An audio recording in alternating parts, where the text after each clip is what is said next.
In this episode, we welcome the Community Planning Collaborative to discuss the complexities of construction financing and the transformative potential of ADUs. From the impact of interest rates and the legislative landscape to the need for new financial products and improved appraisals, we cover it all. You can qualify for a loan, but say you get that loan at the beginning of permitting, by the time you break ground at construction, that loan doesn't work for you anymore. There's so many obstacles, especially if you don't have enough equity. For it really to come to scale, we need the Fannies and the Freddies to come in to have really good criteria, and then they can buy it. Or just to have loan products that's specifically aimed at ADUs. I'd like to welcome everybody to the Construction Lending Podcast. I'm your host, Sean Ferris with Land Gorilla, and we got a couple special guests today. I'd like to welcome Josh Abrams and Brandy Campbell-Wood. Josh is a housing and community development expert with 16 plus years in the Community Planning Collaborative. He is passionate about affordable and sustainable housing and successfully led the creation of 21 Elements, a award-winning, innovative, countywide collaboration of the 21 jurisdictions in San Mateo County. Brandy Campbell-Wood has over 14 years of experience in planning and project management. She oversees ADU work, product development, and has contributed to numerous projects. Brandy values public and stakeholder participation and has a background in environmental and community-based work. Prior to joining the firm, she worked as chief of staff to the mayor in Berkeley, California, leading housing and sustainability efforts. Both of you, welcome to the podcast. And for those who might not be familiar with the Planning Collaborative, Josh, can you give us a brief overview about what you guys do? Yeah, thanks. We're happy to be here. So we're a small city planning firm, private consulting firm. We focus on housing policy, environmental work, and a lot of community engagement. Mostly we work with cities, we work with local governments, and sometimes nonprofits. I think what's been a little unusual is we do a fair amount of regional work. So 21 Elements, like you talked about, is doing technical assistance help for all 21 cities. And that led to a similar project doing technical assistance for all 109 cities in the Bay Area. And that gives us this position where we're kind of floating up above all the individual things that are happening at cities, and we kind of see these regional trends, and that's what brought us to ADUs. This is maybe going back 10 years ago, but we were seeing a lot of resistance to bigger developments in San Mateo County, but a lot of interest in decision makers in density and in having housing that fit in with that suburban landscape. So we developed this suite of products for originally for San Mateo County, and now for a bunch of other cities, but guidebooks for homeowners, working with cities to help them reduce their obstacles. We have a couple of online tools like a calculator and a plans gallery. So we've gone from there. That's how we got into it. Really interesting stuff. And I'm really curious about what a new conversation with a county or a city sounds like. I'm not far from where you guys are here in California, and can only imagine what some of those phone calls, sound like that you get, or people reaching out to you, or, attending a conference. What does it typically sound like when a city or county wants to learn more or get involved? I think when we start working with jurisdictions, there's a lot of I always ask, we want to really understand what is the process. And I think it is new thinking for them to consider engaging with the homeowner and providing support for the entire process, because homeowners are basically taking on becoming a developer for the first and probably only time in their life. They're not just going to get a permit. It's not just about the application process. It's about, if you want to get more ADUs built, you really need to address the entire process for a homeowner, which is getting started can be a giant obstacle, let alone figuring out a design or a budget. So by the time they get to your permit counter, have you supported them at all? And I think the other thing is really being clear on information, because a lot of jurisdictions are we have an ordinance, we don't have any ADU specific material, I guess just use the single family home application. And it's kind of new thinking to be like, oh, wait, we should actually really address this specific development issue. We should actually maybe write it in human speak about what did the process look like. So a lot of times we'll go in just really trying to help them map out their process, talk to the multiple departments, figure out what that process is, because sometimes they might not even be clear because departments in some governments can be really siloed. So it's like getting everybody together, figuring it out. And when I always say, like, what are the gotchas? That's when the real juicy parts of the conversation happen. I'm like, when people come to the counter, what are they really mad about? Like, I want to know that so we can tell them that in advance so they're not mad and they actually build. That is that's hysterical. I can only imagine like setting up a little feedback thing at the counter. They're like, "Hey, how was your experience today working with the planning group here?" Well, being in California, you guys probably see a complete, you know, completely different set of cultures from different planning departments, right? And I've worked with planning departments that they're not there to help you. They're there to slow everything down. And then it sounds like you guys get to work with groups that are just really interested in making some change. They're taking progressive steps forward to make a difference. Is that kind of a good articulate, like the ones that you were working with, like, hey, would they want to see ADUs successful versus, what can we do to prevent people from building more ADUs? Yeah, I think that definitely is the case. We do also do a lot of multi-jurisdictional collaboration. So getting back to, you referenced Josh is starting up the 21 Elements Collaborative, and now we have that throughout the Bay Area with different collaboratives in each county. Sometimes we will do a project that's county-wide, and you might have a few jurisdictions that are really the thought leaders on it. They want to go. And you might have others that are not as enthusiastic. And a lot of that might have to do with the size of their jurisdiction or the political, I don't know, whatever's happening in that city politically. Some previously before state laws, there were a lot of jurisdictions that didn't want ADUs, that weren't excited about them. And the tides have really turned with that state law that requires ADUs to be allowed in every city. So typically the people that reach out to us were those that were, the vanguards. They were in the front of the pack, like Napa Sonoma, for instance, the Napa Sonoma ADU Center, or individual cities like even Newport Beach or the rural counties of the Motherlode region. They're kind of doing this thing first. And then other cities that might have been more reluctant see, wow, that looked really effective and impactful. We have to now build ADUs and allow ADUs. So maybe let's get on board too. So it's a little bit of that push pull of each. But typically, yeah, most of the folks that initially we worked with were the pro ADU cities. Speaking of like impactfulness and impact that you can make, what have you guys seen, in the last few years, as far as making an impact with ADUs? What kind of contributions have you guys been able to manifest? Boy, oh boy. I mean, when Josh first worked with 21 Elements and ADUs were called second units. And it was like, maybe let's look into this housing type because it could be part of the housing shortage solution.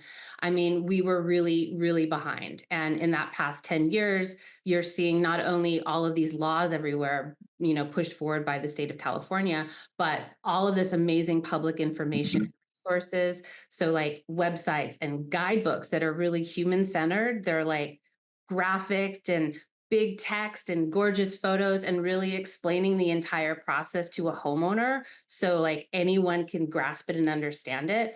But also like we participated in developing ADU calculators and plans gallery, free tools for homeowners to help them get through those obstacles along their process and the way to building an ADU. And I think you can see in the numbers, Josh was recently crunching the development numbers, and less than 10 years ago, ADUs made up about 1,000 of the production units a year. And now that's 25,000 units a year, which is 21% of the new housing permits in the state of California. And that percentage is even higher in Los Angeles and San Francisco Bay Area regions. So ADUs aren't just like a fun little hobbyist sidebar thing for a few people. They did start in like higher resource areas, but now they're becoming part of the housing shortage solution in every community from rural to urban. And they're no joke. And that's what I love, talking about ADUs. And it's a lot of the discussions really centered in California right now, but this can be applied to pretty much every state that has some sort of housing shortage or land use, issues, or don't have a whole lot more land, in some of the densely populated areas. ADUs could be a great solution for them. Totally. Right. I mean, we saw it started in the Pacific Northwest in Oregon. They were the first state to liberalize their laws or encourage ADUs. And then California really took the lead, and you saw that dramatic growth. California did a bunch of rounds of legislation to ensure that homeowners who wanted to build ADUs could. But now Colorado, Massachusetts, there's a bunch of cities that are seeing the success and want to make it a little easier to build those homes. Now, this is fantastic. And it seems like, by the numbers that you're citing, that what is that, 1 out of 4, 1 out of 5, Right. permits or units being constructed is an ADU in California right now. That seems high to me, right? That It's hard to believe, and then honestly, there's still a lot of ADUs that are produced without permits. So there's no I tell you, there's no 100-unit apartment building that's produced without permits. There's still a lot of ADUs where they convert a garage without permits. So the number's realistically higher than that. Yeah, no, that's absolutely, an amazing accomplishment.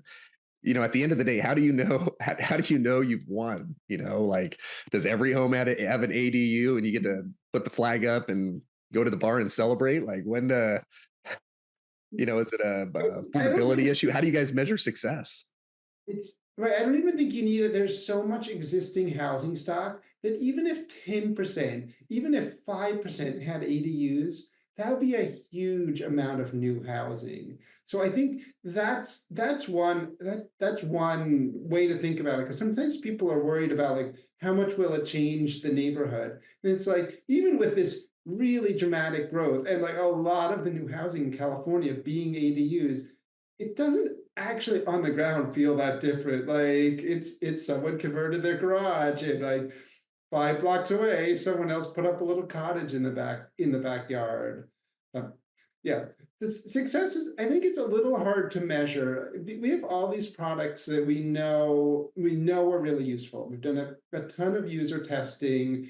We give people our guidebook, and we're like, "What questions do you have about ADUs?" And we have them look at our guidebook, and their questions are answered.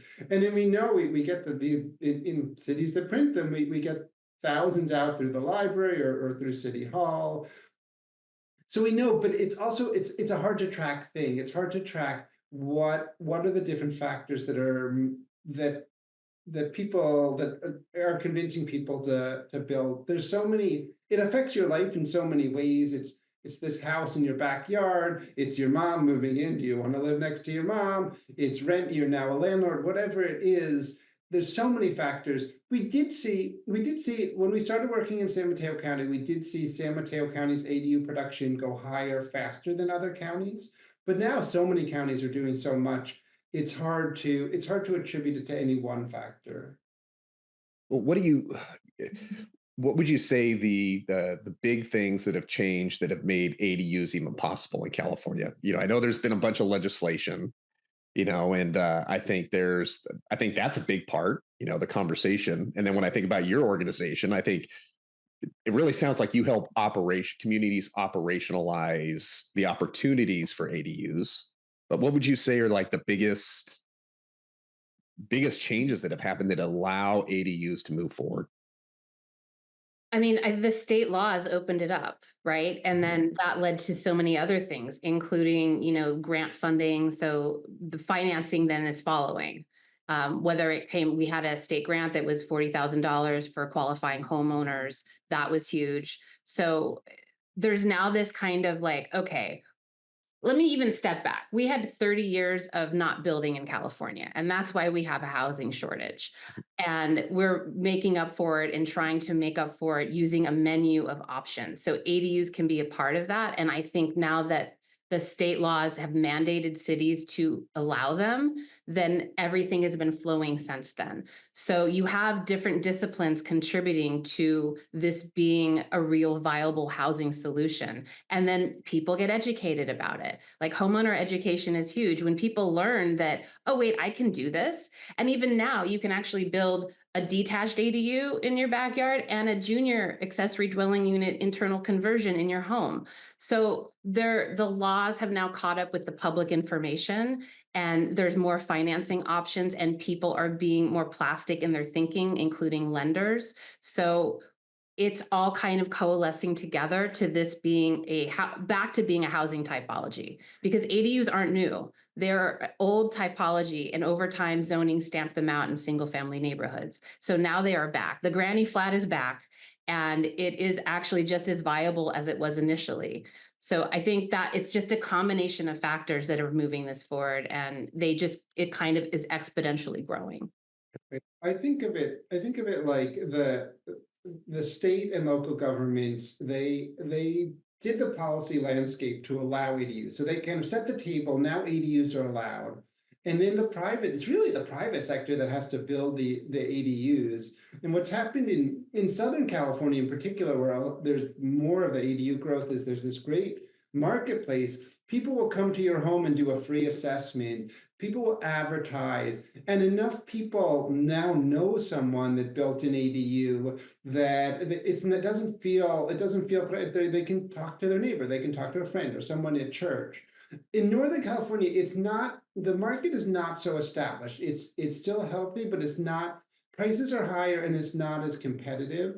And I see the challenge right now in Northern California to develop that market. So we're doing a lot of work with local governments, starting nonprofits to do homeowner assessments and do homeowner hand holding.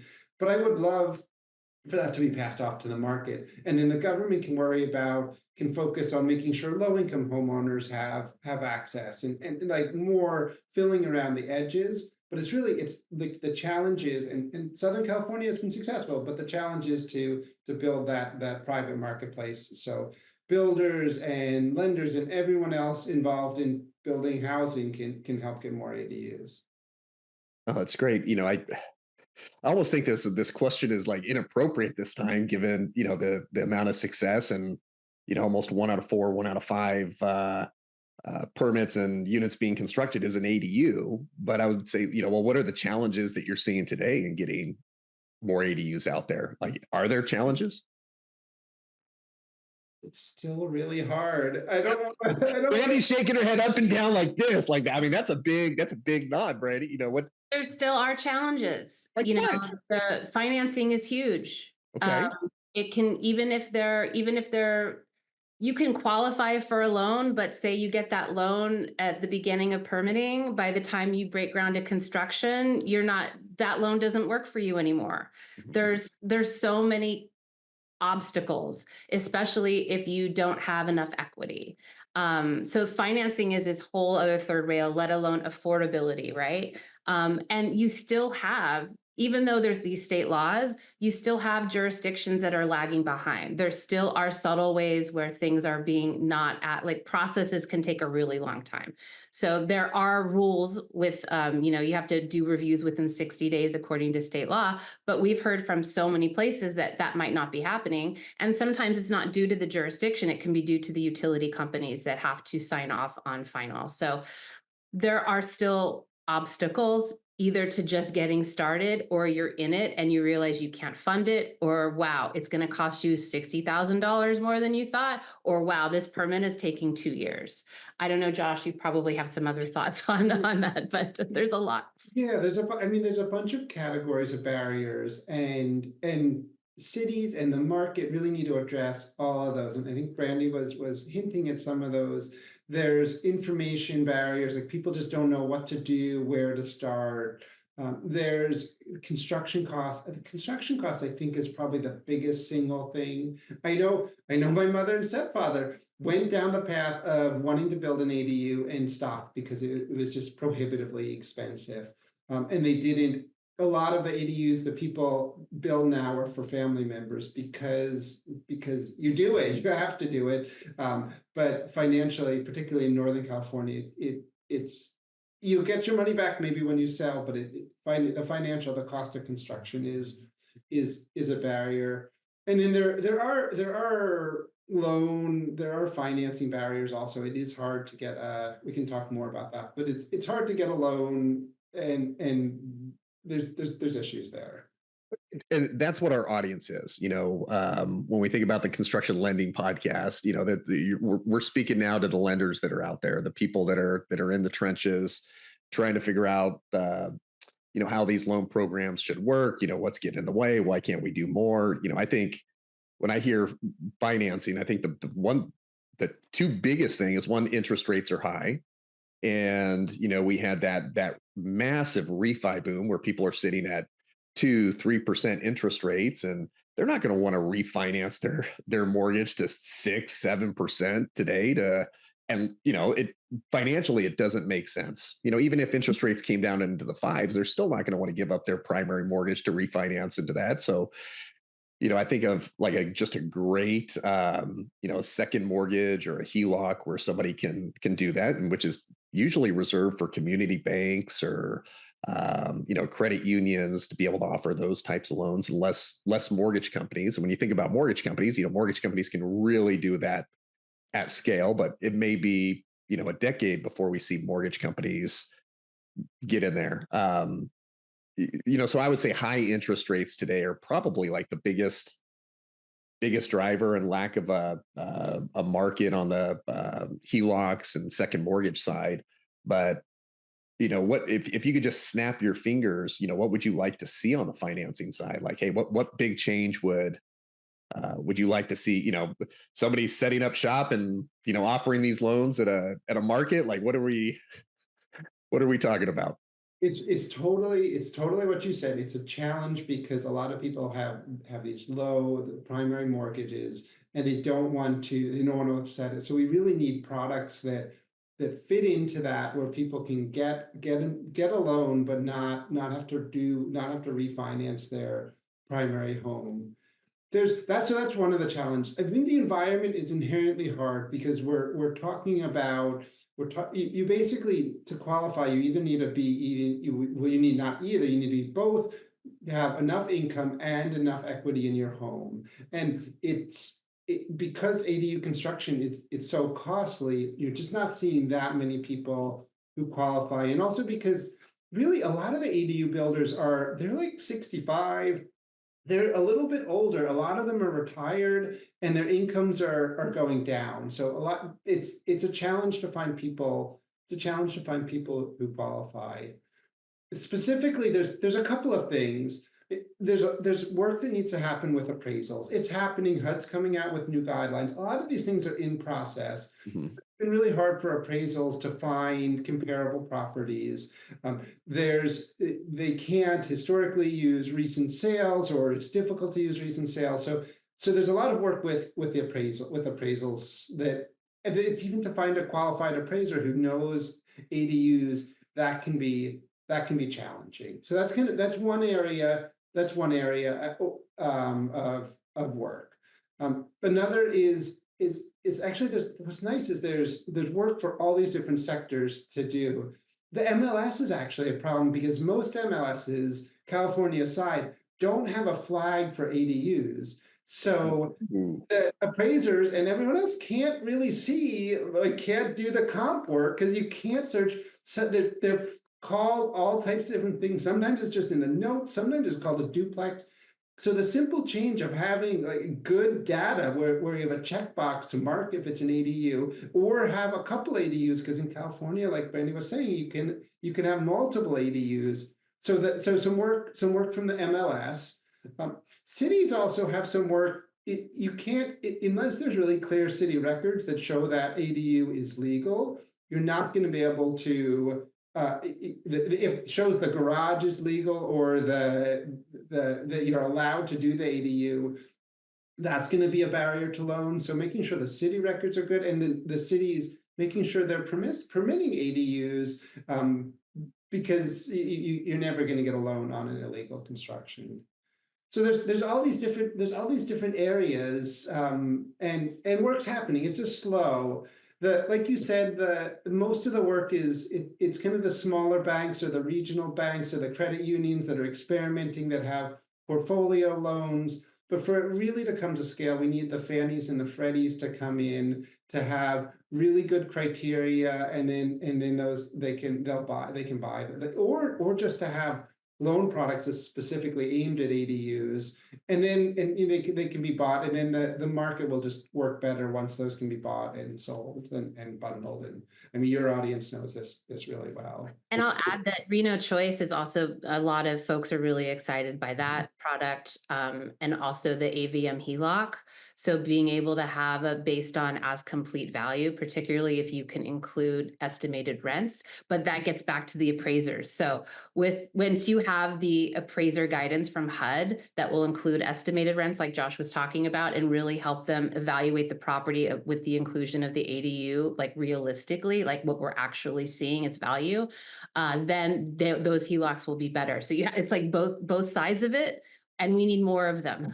And what I'm curious over what you just said is, are there any changes or bills coming in California that force the MLS to have that flag, or hey, go back to at least the last 12 months and every closed sale has to be updated if it had an ADU? Is there any work being done there, Josh? So the California MLS either has or is about to change their process. So that's looking good. I doubt anyone will have the energy to go back. Researchers actually have. They sometimes go back and they'll look to figure out how many ADUs are illegal. They'll compare what's listed in the MLS versus what the government records are. I doubt we'll go back. I will be happy just going forward. But it's other states. It makes sense that California is leading. There's 25,000 ADUs produced per year, as well as all the existing ADUs. So it's the other states that now hopefully can look at California, what California did with the MLS, and build on that and make it work for them.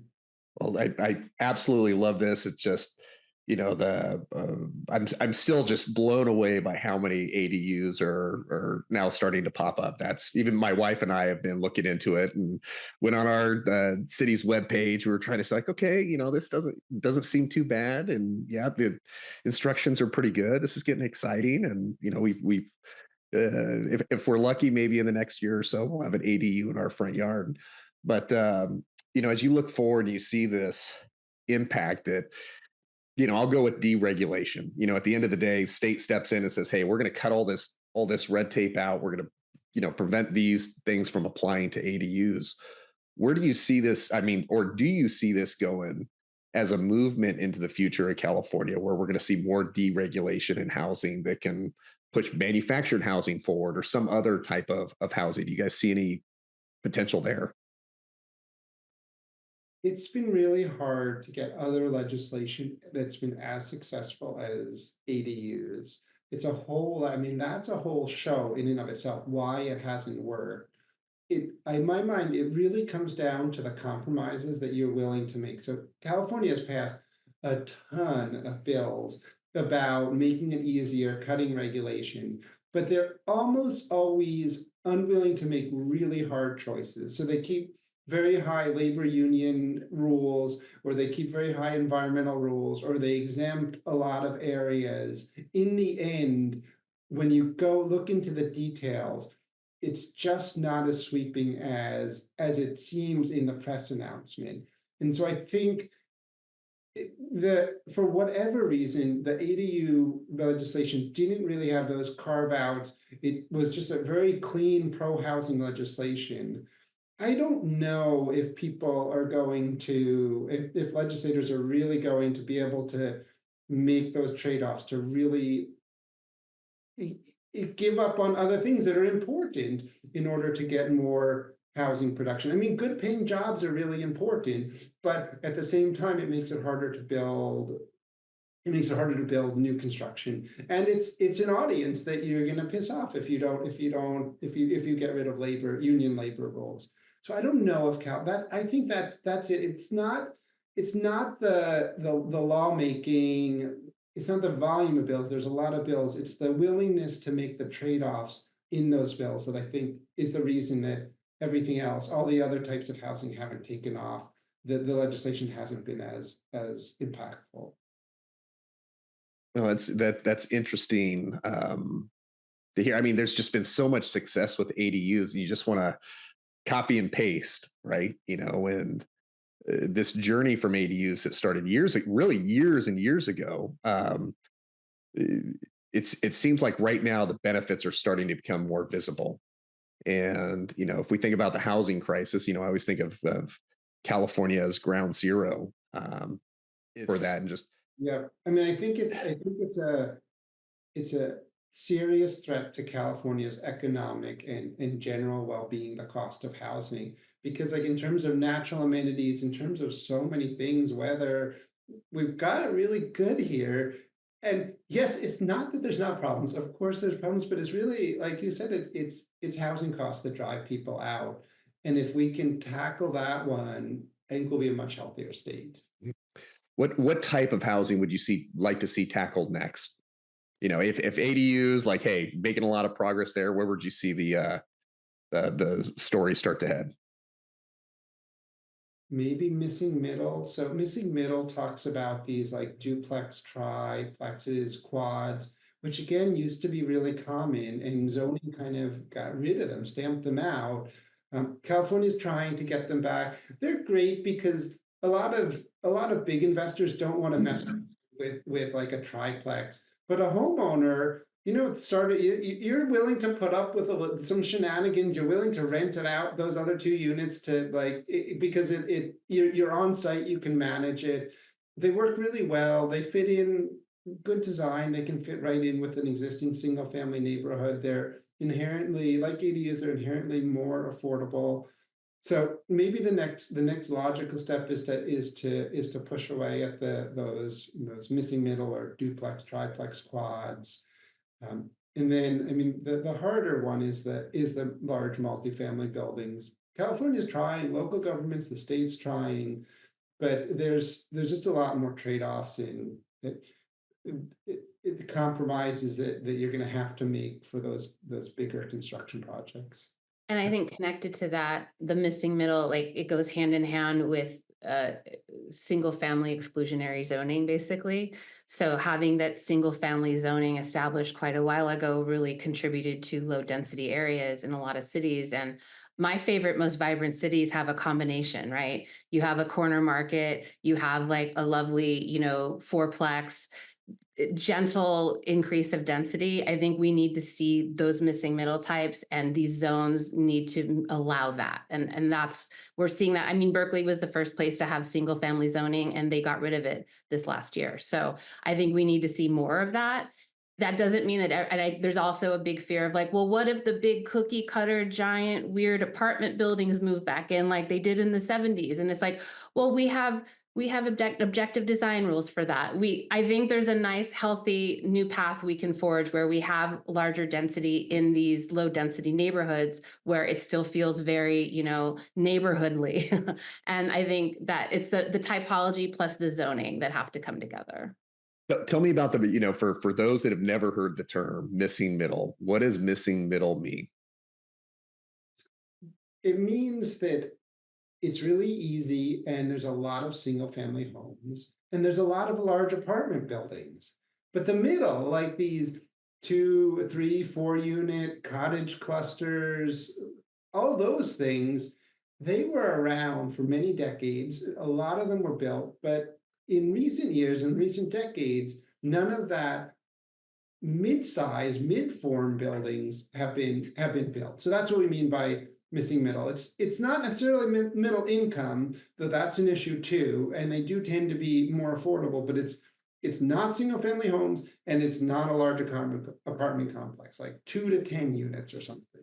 Yeah, and I think in the financing side, when we talk about consumer financing, I think of the appraisal forms like the 2 to 4 unit, what we would call multifamily 2 to 4 unit on the consumer side, or the small little, on the smaller side of multifamily commercial, which would be 5+ units.